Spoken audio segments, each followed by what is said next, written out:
नमस्कार श्रोते हो. साहित्य पंढरी या कथाकथन चॅनलवर तुम्हा सगळ्यांचं मनापासून स्वागत. श्रोते हो, तुम्ही ऐकताय ज्योती पुजारी लिखित मनाचे बंद दरवाजे ही कादंबरी आणि आज भाग दुसरा. बघा, जमत नाही म्हणताना सगळं कसं छान जुळून आलं आहे.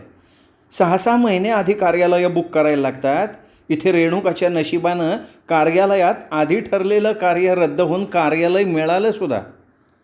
माणसंही स्वभावानं चांगली वाटली हो, मदत करणारी वाटतात. दुर्गाबाई समाधानानं म्हणाल्या. लग्नाच्या 4 दिवस आधी रेवती आणि सारंग तिच्या वर्षाच्या मुलीसह हजर झाले. अमरावतीहून कृष्णा मामा, मामी आणि त्यांची 2 मुलं आली. ग्वाल्हेरला असलेली रेणुकाची एकुलती एक आत्या आली. इतक्या वर्षात आत्यानं फारसा संबंध ठेवला नव्हता. त्यांना रेणुकाच्या लग्नाची पत्रिका पाठवली आणि कुठलंही कारण पुढे न करता आत्या एकटीच आली लग्नाला. एवढ्या घाईनं कसं लग्न काढलं?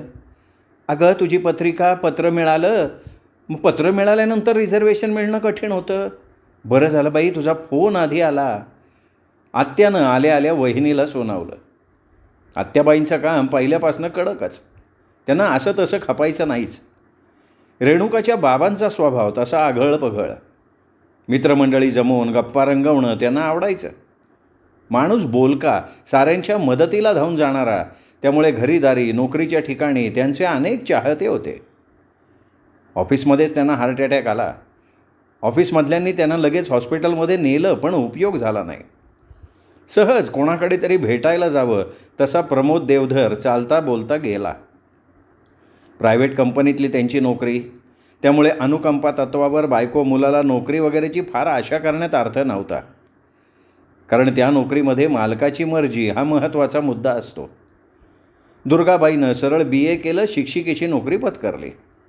भिंतीवर लावलेल्या फोटोपुरतं प्रमोद देवधरांचं अस्तित्व उरलं. माणूस कितीही प्रिय असला तरी त्याच्या आठवणींवर जगता येत नाही. जगण्यासाठी आणि 2 मुलींना जगवण्यासाठी दुर्गाबाईंना दुःख बाजूला ठेवून हातपाय हलवणं भाग होतं. वंच, मुलाची नीट चौकशी केलीत का नाही? नाही, लग्नाला एवढी घाई करतायत म्हणून शंका आली. अक्षदा करण्यात गुंतलेल्या मामींच्या डोक्यात वळवळणारी शंका त्यांनी न राहून बोलून दाखवली. दामलेंच्या दूरच्या नात्यातलेच. मुलाचं लग्न जमायला तसा उशीर झाला आहे, म्हणून अजून उशीर कशाला करायचा? जमलेलं लग्न लवकरात लवकर उरकून टाकूयात, असं स्वतःच म्हणाल्या त्या केळणीबाई. दादा, अरे बैठकीच्या वेळी त्या हे बोलल्या तेव्हा तू पण हजर होतास की तिथे? वहिनी आज चहा पाण्याचं बघत होती. दुर्गाबाईंनी भावाची साक्ष काढली. हो ग, त्यावेळी त्या म्हणाल्या, पण लगेच 15 दिवसानंतरचाच मुहूर्त काढतील असं वाटलं नाही ना. ठीक आहे, महिन्याभरात नाहीतरी कार्य करायचंच आहे ना, ते थोडं आधी होतं, एवढंच काय ते. पण काय रेणू, तू खुश आहेस ना? बोलता बोलता जवळच असलेल्या नवीन साडीला फॉल लावत बसलेल्या रेणुकेकडे बघून ते हसले. ताई, आमचे जिज्जाजी उभे आहेत. मामाचा मुलगा किशोर तिच्याजवळ येऊन बसला. ती खुश नसायला काय झालं? रोज त्या वरुण केणींचा फोन येत असेल. दोघं राजा राणी फिरायला जात असणार. सध्या बाईसाहेब हवेत आहेत. सौम्याला मांडीवर थोपटून झोपत असलेल्या रेवतीनं रेणुकाची चेष्टा केली. फोन?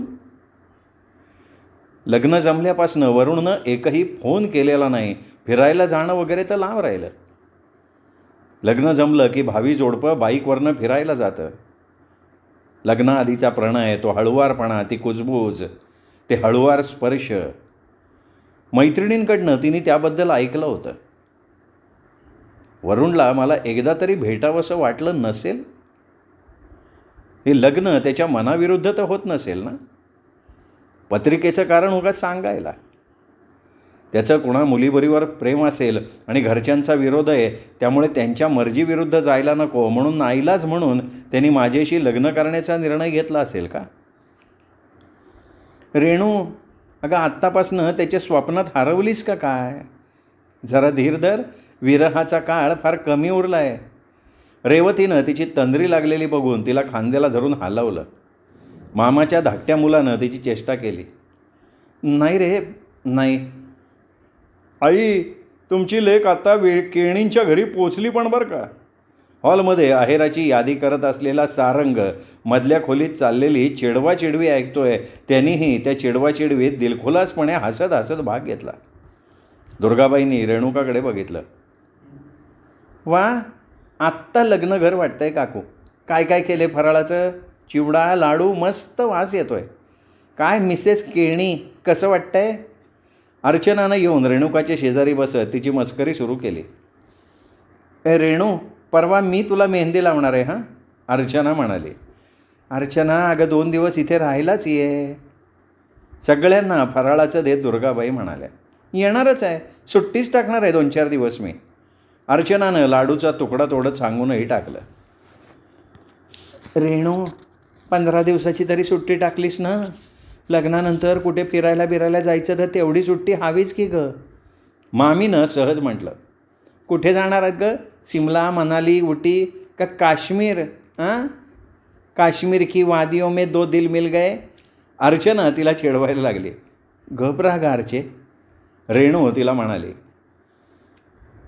वरुणचा म्हणजे तुम्हा दोघांचा तसा काही प्लॅन असणारच की गं.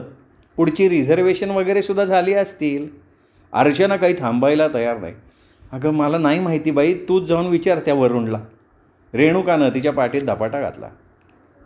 हनीमूनला कुठे जायचं वगैरे बोलायला आधी तो भेटायला तर हवा. रेणुकाच्या विचारांची गाडी फिरून त्याच स्टेशनवर येऊन थांबली आणि मग तिचा गप्पांमधला रसच संपला. ती गप्प बसून बाकीच्यांचं बोलणं तेवढं ऐकत राहिली. अर्चनाच्या ते लक्षात आलं, हिच्या मनात काहीतरी खटकतंय, पण काय ते विचारायचं कसं? अर्चनानं रेणुकाकडे बघितलं. जो तो लग्नाच्या कामात पुढचे बेत ठरवण्यात गुरफटून गेलेला, पण रेणुका मात्र या सगळ्यात असून नसल्यासारखी, अलिप्त अशी. रेणू, सासरी जरा जपून वाग हो. नाही, आता तू जरा बोलायला फटाकडी आहेस म्हणून म्हटलं हो, आत्या म्हणाली. स्पष्ट बोलणारी माणसंच मनानं निर्मळ असतात. रेणू मनानं सरळ आहे हो. मावशीनं लगेच तिची बाजू घेतली. शुभमंगल सावधानच्या गजरात वरुण रेणुकाचं लग्न लागलं. देवधरांची भरपूर माणसं लग्नाला जमलेली. रेणुकाच्या बाबांच्या कंपनीतले लोक, शेजारी, नातेवाईक, दुर्गाबाईंच्या शाळेचा स्टाफ, रेणुकाच्या ऑफिसचे सगळेच जण आले. त्या मानानं केणींकडची माणसं फार नाहीत. नातेवाईक म्हणायला वरुणची मुंबईत असलेली एक आत्या आणि जळगावला असलेली मावशी तेवढी आली आहे. त्याच्या कंपनीतले काही जण हजर आहेत. लग्नाच्या वेळी वरुणनं तिची सगळ्यांची ओळख करून दिली. त्या दिवशी बघायला आला तेव्हा गंभीर वाटणारा वरुणचा चेहरा आज जरा खुललेला आहे. तिच्या गळ्यात हार घालताना, हातात हात घेताना त्याचं तिच्या डोळ्यात बघत मिश्किल हसणं, सप्तपदीच्या वेळी सहज होऊन केलेला स्पर्श, तिच्या मनातल्या शंका विरळ होत गेल्या. आपण समजतो तसं नसणार. तसं असतं तर वरुणचा चेहरा असा प्रसन्न हसरा दिसला नसता. कुठेतरी ते जाणवलं असतं. वरुणच्या आईवडिलांच्या चेहऱ्यावर मात्र लक्षात येईल असं टेन्शन जाणवत आहे. दुर्गाबाईंनी त्यांना एकदा विश्वासात घेऊन काही अडचण आहे का, नातेवाईकांपैकी कोणी आजारी बिजारी आहे का असं विचारलं सुद्धा. नाही, काही प्रॉब्लेम नाही असं म्हणत वरुणच्या आईनं त्यांना झटकून टाकलं. दुर्गाबाईंना ते अपमानास्पद वाटलं, पण त्या बोलल्या नाहीत काही. लग्न कसं व्यवस्थित पार पडेल याची त्यांना काळजी. होम सुरू असताना रेणुकाच्या ऑफिसचा अकाउंटंट निखिल जोग तिच्याजवळ आला. हातातलं गिफ्टचं खोकं तिच्या हातात देत त्यांनी दिलगिरी व्यक्त केली. रेणुका, सॉरी, मला जरा उशीर झाला बरं का. अरे काही हरकत नाही, तू आला नसतास तर मात्र मी तुझ्यावर रागवले असते. रेणुकानं गिफ्ट बाजूला बसलेल्या अर्चनाच्या हातात दिलं. जेवल्याशिवाय जायचं नाही हां? अजिबात जाणार नाही, गॉड प्रॉमिस, निखिल म्हणाला. नाही, तुझं प्रॉमिस तिला चांगलंच माहिती आहे रे. आत्ता येतो म्हणून जाशील, तो थेट लग्नानंतर ऑफिसला आल्यावरच तू भेटणार तिला. अर्चनानं त्याची टिंगल केली. पण त्यांचं बोलणं ऐकताना वरुण अस्वस्थ झाला. एवढा वेळ चिकटपट्टीनं चिकटवल्यासारखा असलेल्या चेहऱ्यावरचा प्रसन्न भाव क्षणात मावळला होता. त्याचा चेहरा एकदम गंभीर रुक्ष झाला. रेणुकाच्या ते लक्षातच आलं नाही. वरातीसाठी बोलवलेली फुलांनी सजवलेली कार कार्यालयाच्या दाराशी उभी आहे. रेणुकानं वरुणच्या आईनं दिलेली वरातीची साडी नेसली आहे. साडी कसली भरजरी पैठणीच ती. गर्द जांभळा रंग, भरजरी काठ आणि भरजरी मोठा पदर. अर्चनानं मनापासनं तिला तयार केलं. फुलांचा साज चढवला. रेणुकाच्या पैठणीच्या पदरात वरुणच्या अंगावरच्या उपरणेशी गाठ बांधलेली. दोघांनी वडीलधाऱ्यांना वाकून नमस्कार केला. लेक सासरी निघाली. दुर्गाबाईंची काळजी काही अंशानं का होईना कमी झालेली. प्रत्यक्ष त्या घरात लेक नांदेपर्यंत, घरातल्या माणसांचे स्वभाव कळेपर्यंत मनाचं पूर्ण समाधान होत नाही ते वेगळं. आज रेणुकाचे बाबा असायला हवे होते. रेणुकाचं लग्न ठरल्यापासून बसता उठताना त्यांची सतत आठवण येत होती. दुर्गाबाईंच्या डोळ्यात पाणी आलं. रेवतीचेही डोळे भरून आले. लेकीच्या पाठवणीचा तो क्षण. कार्यालयातलं वातावरण गंभीर झालं होतं. रेणुका तशी मनानं खंबीर आहे. एवढ्या तेवढ्यानं तिच्या डोळ्यात पाणी येत नाही. लहानपणी कितीतरी धडपडायची, ढोपरं फोडून घ्यायची, पण ओठ गच्च मिटून सगळ्या वेदना सहन करायची. एकदा सायकल शिकताना पडली, हात फ्रॅक्चर झाला, पण पठ्ठीच्या डोळ्यात पाण्याचा टिपूस आला नव्हता. हाताचं प्लॅस्टर सुटल्यावर पुन्हा सायकल घेऊन स्वारी मैदानाकडे पळाली. एवढी जिद्दी. एखादी गोष्ट करायचं मनात घेतलं की ती पूर्ण करायची, हा तिचा स्वभाव. पण आईच्या डोळ्यातलं पाणी बघून तीही हळवी झाली. तिचे डोळे पाणावले. वरुणचा चेहरा त्रासिक झाला. कपाळावर आठ्यांचं जाळं उमटलं. इकडे त्याचे आईवडील कधी एकदा इथनं बाहेर पडतोय या विचारानं अस्वस्थ झालेले. दिवस तसा बरा पार पडला. बस आता एवढा वरातीचा कार्यक्रम आटोपला की झालं. बस झाली की नाटकं रडायची. जायला कोणी मेल्यासारखं रडताय काय? वरुण वस्कन अंगावर आल्यासारखा ओरडला. सगळे हाबकले. लग्न होऊन पुरते 12 ताससुद्धा झाले नाहीत आणि हा असा विचित्रासारखा काय बोलतोय? भरल्या मांडवात याला असं अशुभ बोलवतं तरी कसं? रेणुका त्याच्याकडे बघत राहिली. वरुण, मुलीची पाठवणी करताना मनं हळवी होतात बरं का. कृष्णा मामांनी स्वतःला सावरत पुढे होत वरुणला समजवायचा, शांत करायचा प्रयत्न केला. Who are you? कोण आहात कोण तुम्ही? मी नाही ओळखत तुम्हाला. तुम्हाला मध्ये बोलायचं कारण नाही. त्या आईला डोकं फिरवलंय. तो तरातरा कारच्या दिशेनं निघाला. त्याच्या खांद्यावरच्या उपरण्याला रेणुकाच्या पैठणीची गाठ बांधली असल्यानं तीही त्याच्या मागे ओढली गेली. कारची दारं उघडली गेली. वरुण, रेणुकाच्या शेजारी तिची सासू, समोर ड्रायव्हर शेजारी रेणुकाचे सासरे बसले. वरुणनं धाडकन कारचं दार लावलं. कृष्णा मामा, दुर्गाबाई, रेवती कारजवळ पोहोचेपर्यंत कार वेगानं कार्यालयाच्या बाहेर पडली सुद्धा. याचं काय डोकं बिकं फिरलंय काय? असा विक्षिप्तासारखा कसा वागू शकतो हा? रेणुकाच्या डोक्यात तिडीक उठली. दुर्गाबाई पटकन खालीच बसल्या. काय या पोरीच्या नशिबात वाढून ठेवलं आहे देव जाणे. आत्या, मामी, मावशी त्यांच्या भोवती गोळा झाल्या. कृष्णा मामाला यात काहीतरी काळं-बेरं असावं असं वाटून गेलं. आत्तापर्यंत त्याच्या आयुष्यात त्यांनी हुंड्यासाठी रुसून बसणारे, मानापमानासाठी तमाशा करणारे लोक पाहिले होते, पण असा नमुना त्यांनी पहिल्यांदाच बघितला. दुर्गानं या खेळणींची नीट चौकशी केली का नाही? माझंच चुकलं. रेणूचं लग्न जमल्यावर मी स्वतः इथे येऊन जातीनं केणींबद्दल चौकशी करायला हवी होती. गावात ओळखीचे लोक काय कमी आहेत का? वरुणचा स्वभाव विक्षिप्त वाटतोय. रेणू लेचीपेची नाही आहे, तरी अशा स्वभावाशी जमवून घेणं कठीण. रेवतीनंही आईला धीर देण्याचा प्रयत्न केला, पण तिच्याही मनात वरुणच्या बोलण्यानं गोंधळ माजलेला होता. कार्यालयात एक सुन्न जडपणा आलेला. आपण लेकीच्या भल्यासाठी केलं ते चुकलं का?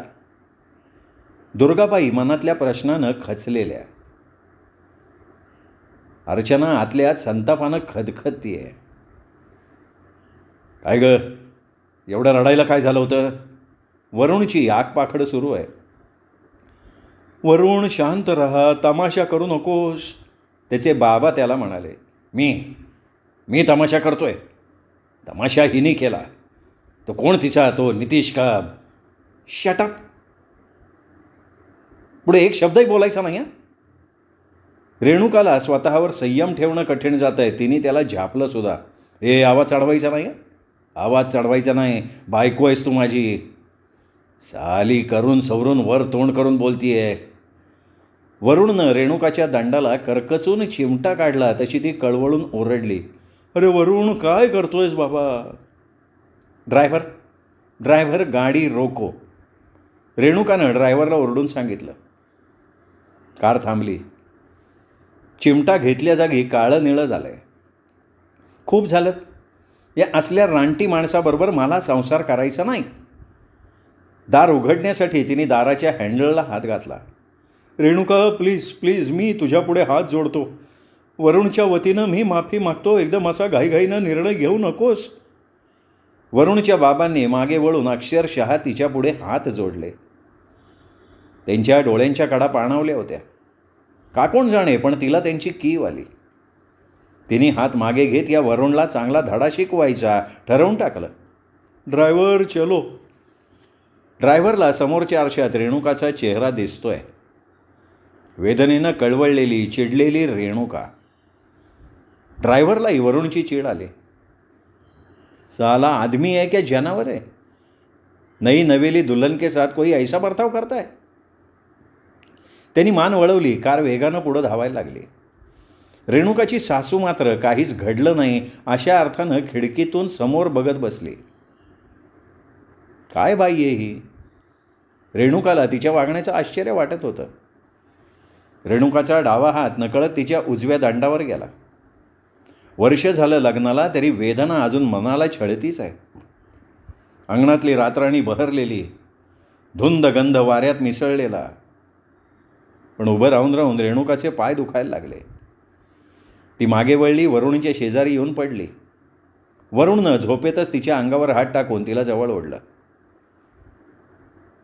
आता याच्या अंगाला माझा रंग लागत नाही. वर्षभरात कितीदा तरी जवळ आला, त्यावेळी त्यांनी माझ्या रंगाची खिल्ली उडवली. बोचऱ्या टोचऱ्या कॉमेंट्स केल्याशिवाय त्याला अंगसंग सुखाचा वाटतच नसावा. पहिल्या रात्री आणि नंतरच्या कित्येक रात्री तिला आठवल्या. लग्नाचा सत्यनारायण झाला. पूजेला हे दोघं बसलेले. तिच्या माहेरच्यांना बोलवलंच नव्हतं. तिची आई जय्यत तयारीत होती. मुलीची पाठवणी अशी तशी नसते करायची. देवधर मंडळी वऱ्हाडातल्या पद्धतीत घवघवीतपणा अंगात मुरलेला. रेणुकाला तिच्यासाठी घेतलेलं सामान देऊ असा विचार केला, पण सत्यनारायणाला त्यांना बोलवलंच नाही. सत्यनारायण झाला. तिने कल्पनेनं रंगवली. पहिल्या रात्रीची स्वप्नच राहिली. अंगणाच्या बाजूला असलेली त्याची खोली सिनेमात दाखवतात तशा फुलांचा साजबिस्त बाजूला राहिला. त्याच्या खोलीभर वरुणच्या कपड्यांचा, पुस्तकांचा पसारा पसरलेला होता. खोलीची समोरच्या अंगणाकडची खिडकी नेहमी बंद ठेवत असणार. सतत बंद असणाऱ्या घरामध्ये जसा एक कुबट्ट वास भरून राहिलेला असतो, तसा कुबट्ट वास खोलीत भरून राहिलेला. खोलीतल्या पलंगावरच्या गादीवर घातलेली चादर कळकटलेली. कितीतरी दिवसात तिला पाणी लागलेलं नसावं. उशांचे आभरेही मेणचटलेले. खोलीत गेल्या गेल्या आधी तिने खिडकी उघडली. फॅन फुल स्पीडमध्ये लावला. पसारा लगेच आवरला जाणं शक्यच नव्हतं. तो कोपऱ्यात सरकवून टाकला. गादीवरची चादर, उशांचे आभरे काढले, कोपऱ्यात फेकून दिले. लग्नात मिळालेल्या आहेराचा ढीग हॉलमध्ये एका बाजूला लावला होता. त्यात तिने सुटकेस शोधून काढली.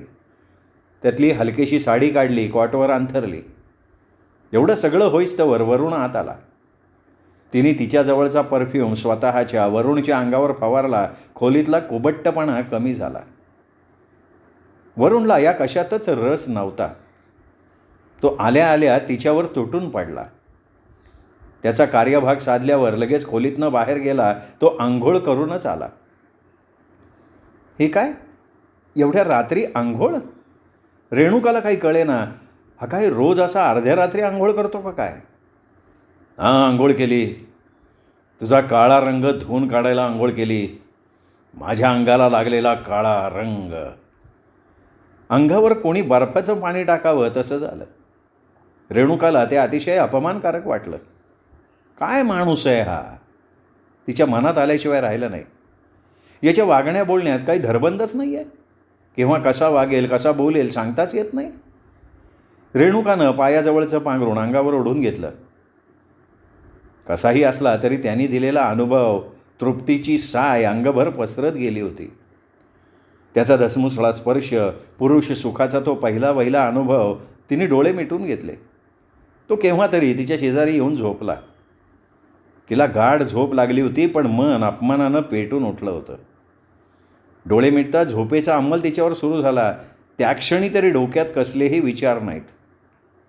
कधीकधी मन आणि शरीर यांचा ताळमेळ नाही जमत. सकाळी रेणुका बाथरूममध्ये शिरली. वरुण अजून उठलेलाच नाही आहे. दारावरची बेल वाजतीये. बाबांनी दार उघडलं. दारात रेणुकाची आई आणि बहीण उभ्या आहेत. या या आत या या, शुभांगी बाहेर ये, त्यांनी बायकोला आवाज दिला. स्वयंपाकघरात नाश्त्याची तयारी करत बसलेल्या शुभांगीताई गॅस बंद करून बाहेर आल्या. अगदी सकाळी सकाळी आलात? हो, म्हणजे मांडव परतणीचं बोलावणं करायला आलो. हो का, बरं बरं. रेणुका आंघोळीला गेली आहे, बसा हां तुम्ही. हे सगळं ऐकून शुभांगीताई परत स्वयंपाक खोलीत गेल्या. बसा हो बसा, रेणुका येईल एवढ्यात. दोघी अवघडूनच बसल्या.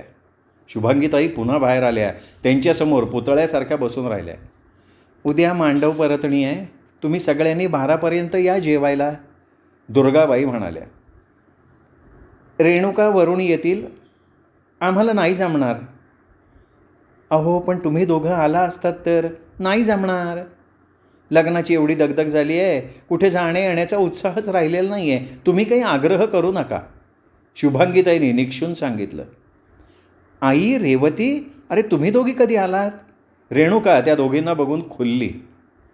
अगं, मांडव परतणीचं बोलावणं करायला आले होते. वरुणलाही सांगा ना. दुर्गाबाईंना काय बोलावं ते कळेना. रेणुकाच्या सासूनं तुकडा मोडला. सासरा मूग गिळून गप्प बसलेला. रेणुका या घरात नवीन, 2 दिवसांपूर्वी लग्न होऊन घरात आलेली. रेणू, चहा ठेवा, तुम्ही बसा. रेणुकेचे सासरे उठून गेले. जाताना रेणुकाला चहा करायची सूचना देऊन गेले. त्यांच्या मागे रेणुकाची सासूही उठून आत गेली. रेणुका आईजवळ येऊन बसली. दुर्गाबाईंनी लेकीचा हात हातात घेतला. लेकीचा फुललेला चेहरा बघून सगळं नसलं तरी काही बाबतीत तरी ठीकठाक असल्याचा निर्वाळा त्यांच्या मनानं दिला. मी उद्या येतीच आहे, तेव्हा बोलू. थांबा, मी चहा करून आणते. सौम्याला का नाही आणलं गं? अगं, ती झोपली होती ना. रेवतीला तिथे फार काळ बसवे ना. वरुणरावांना सांगायचं आहे गं, चहा घेता घेता दुर्गाबाई म्हणाल्या. तू आईबाबांना तसं सांग, ते सांगतील वरुणला. वरुण झोपलाय. दुसऱ्या दिवशी वरुण, रेणुकाच्या माहेरी मांडव परतणीला आले. रीतीप्रमाणे दुर्गाबाईंनी जावयाला, लेकीला कपडे घेतले. रेणुकेच्या सासूसाठी घेतलेली साडी, सासऱ्यासाठी घेतलेला शर्ट पीस त्यांना देण्यासाठी रेणुकाजवळ दिला. जेवण झाल्यावर वरुण लगेच घरी परतला. मात्र तिथे होता तोपर्यंत तो अगदी नॉर्मल वागत होता. जरा वेळ सौम्याशी खेळला. सारंगबरोबर त्याच्या नोकरीविषयी गप्पा मारल्या. कृष्णा मामा आणि मामी लग्नाच्या दुसऱ्या दिवशी अमरावतीला निघून गेली. आत्या त्यांच्या ओळखीच्यांना भेटायला गेल्या होत्या. मावशी लगेच गेली. लग्नासाठी आलेल्या पाहुण्यांनी गजबजलेलं घर आता शांत शांत झालं होतं. वरातीच्या वेळी जे घडलं त्यामुळे वरुण कसा वागेल, कसा बोलेल याची सगळ्यांना धाकधूक वाटतीये, पण त्याच्या वागण्या बोलण्यात कुठेही वावगं दिसलं नाही. दुर्गाबाईंनी सुटकेचा श्वास टाकला. वरातीच्या वेळचा त्याचा अवतार बघून त्यांना धक्का बसला होता. नवऱ्याच्या माघारी मुलींना वाढवलं, शिकवलं, त्यांची लग्न करून दिली. ते त्यांच्या जबाबदारीतनं मुक्त झाले असं वाटत असताना 63 जावयाच्या रूपानं कुठलं संकट येणार आहे या कल्पनेनं त्यांची झोप उडाली होती. त्यात केणींनी सत्यनारायणाला साधं प्रसादाला सुद्धा बोलवलं नाही, हे खटकलेलं होतंच. आज वरुण व्यवस्थित 4 चौघांसारखा असलेला बघितला आणि त्यांना थोडं समाधान वाटलं. रेणू दिवसभर आईकडे थांबली. रेणू, सगळं ठीक आहे ना गं बाई? दुर्गाबाईने 10 वेळा तरी तिला विचारलं. हो गं, एकदम मजेत आहे, माणसं चांगली आहेत, माझी काळजी नको करू. अगं, नसली तरी आमची झाशीची राणी त्यांना ठीक करेल. ती काही माझ्यासारखी मुळूमुळू रडूबाई नाही आहे, रेवती म्हणाली. सौम्या, मावशी म्हण बरं का तू, माशी नाही. माशी नाही, मावशी. रेणुका सौम्याला मांडीवर घेऊन तिच्याशी खेळण्यात रमली. आई रेवतीचे प्रश्न, त्यांच्याकडून होणारी चौकशी हे टाळण्यासाठी शोधलेला एक उत्तम उपाय. रेणू, अगं मी काय विचारते? आई, अगं मी सांगितलं ना सगळं एकदम छान चाललं आहे, काळजी करू नकोस गं. अगं काळजी करू नको म्हटल्यानं काळजी करायची थांबत नाही आणि काळजी करा म्हटल्यानं कोणी काळजी करत नाही. आतड्याची माया असते ग, ती काळजी लावते. तू धडाधडा बोल ग, तुझ्या मनातलं सांग. सासरच्या लोकांचे स्वभाव कसे आहेत, वरुण तुझ्याशी कसा वागतो. नुसतं मुलीचं लग्न करून दिलं म्हणजे सगळं झालं असं नाही ना ग होत. मुलगी सासरी सुखानं नांदतीये हे कळलं ना की मग आईच्या जीवाला समाधान मिळतं बघ. अगं हो ना, कशाला एवढी डेस्परेट होतीयेस. एकदा सांगितलं ना, वरुणचा सुद्धा स्वभाव खूप चांगला आहे, रेणुका म्हणाली. पण मला बाई तो तापट वाटला हो. रागीट माणसं फार धोकादायक असतात. हो ना, ती केव्हा भडकतील याचा नेम नसतो, सारंग म्हणाला. तुम्ही सगळे एवढा का विचार करताय. मी समर्थ आहे, माझं मी बघीन. रेणू वरवर बिनधास्त असल्याचं दाखवत असली तरी वरुणच्या बाबतीत ती जरा साशंक आहे. वरुण तिला सर्किट वाटतोय. तसा प्रत्येक पुरुषात थोडाफार पुरुषी अहंकार असतो, त्याला काय करणार नाही का, रेवती म्हणाली. हे निदान माझ्यासमोर तरी म्हणू नको. मी कधी तुझ्याशी अरेरावीनं वागलोय ग. सारंग ते घरी गेल्यावर सांगे ना, खट्याळ हसत रेवती म्हणाली. त्यांची ती छेडछाड, रेवतीचं गालात हसणं, सारंगची तिच्यावर खिळलेली नजर. लग्नाला 2च दिवस झालेत, मला अजून वरुण पूर्ण कुठे कळलाय. संध्याकाळी ती घरी परतली तेव्हा वरुण मागच्या दारात कुठेतरी तंद्री लावून बसलेला दिसला. ती त्याच्याजवळ जाऊन उभी राहिली तरी त्याला कळलं नाही. त्याची नजर त्या खोलीकडे लागलेली. अंगणात कोपऱ्यातली ती बंद खोली. काय असेल त्या खोलीत. खरंच ती तिच्या सासूनं सांगितलं तशी अडगळीची खोली असेल का. माहेरच्या 2 खोल्यांपेक्षा प्रशस्त असलेला बंगला, पुढचं मागचं अंगण, 2 बेडरूम, हॉल, स्वयंपाकघर, आणि ही खोली मागे बंद. कदाचित ती वापरत नसल्यानं बंद असेल. या घरात किती कोडी दडली आहेत देव जाणे. रेणुका वरुणच्या शेजारी टेकली. वरुण वरुण मी काय म्हणते, आपण कुठेतरी बाहेर फिरायला जाऊयात ना, म्हणजे महाबळेश्वरला वगैरे. आपल्या दोघांच्या सुट्ट्या अजून आहेत. तिच्या डोक्यात घुसलेला किडा तिला स्वस्थ बसू देत नाही आहे. रात्री तिने स्वतःहून विषय काढला. काय कटकट लावली आहे, त्या महाबळेश्वरला कशाला जायचं मारायला. अरे सगळी नवीन लग्न झालेली जोडपी हनीमूनला जातात, ती काय मारायला जातात का. काहीतरीच याचं बोलणं. 4 दिवस एकमेकांच्या सहवासात राहू, एकमेकांना समजून घेऊ. आता झोप. हनीमूनला जायचं आहे हरामच्या आधीला. आता काय केलं मग तिथे काय याच्यापेक्षा वेगळं करणार आहोत का. वरुण असलं तसलं बोलायचं काम नाही. मी ऐकून घेणाऱ्यातली मुलगी नाही आहे. काय करशील, काय करशील छिनाल. तो निखिल का नितीश कोण, त्याच्याबरोबर मजा मारून हाऊस नाही भागली का तुझी. तिचे केस मुठीत धरून त्यांनी जोरात ओढले. वरुण अरे काय करतोय, सोड, केस दुखतायत. ती कळवळली. खोलीत अंधार असल्यानं वरुणचा चेहरा दिसत नसला तरी त्याच्या कपाळावर आठ्या उमटल्या असणार, डोळे लाल जर्द झाले असणार याची तिला कल्पना आली. वरातीच्या वेळचा त्याचा तो संतापलेला चेहरा ती विसरलेली नाही आहे. आईनं कधी 5 बोटांची चापट मारली नाही की कधी ती आवाज चढवून बोलली नाही. बाबांच्या आठवणीत त्यांनी रागवल्याच्या मारल्याच्या आठवणीची नोंद नाही. आणि हा कोण टिक्कोजीराव मला चक्क शिव्या देतोय, हात उगारतोय. तिचा संताप झाला. एकानं दुसऱ्यावर सत्ता गाजवायची यालाच लग्न म्हणायचं. लग्न म्हणजे नेमकं काय. खूपशी निराशा असं समीकरण आहे असं म्हणायला हरकत नाही. मी तरी याची आरेरावी का सहन करतीये. काय करू मग. याला सोडून देऊन घटस्फोट घेऊ. मग त्यांनी काय साध्य होणार आहे. आईचं काय होईल. आधीच माझं लग्न जमवताना तिचा जीव मेटाकोटीला आला होता. प्रयासानं जमवून आणलेलं लग्न. संसार काडी मोडावी तितक्या सहजपणे मोडणं बरोबर नाही, पण मार्ग काढावाच लागणार. वरुण तिला ढकलून खोलीतनं बाहेर पडला. गेला असेल आंघोळ करायला. माझ्या रंगाचा तिटकारा येतो, मग या देहाचा तिटकारा काय येत नाही. मनसोक्त उपभोग घ्यायला बाईचा देह हवा होता, तो मिळाला, बास झालं याचं समाधान. श्रोते हो, हा होता भाग 2. भाग 3 उद्या. तोपर्यंत नमस्कार मित्र.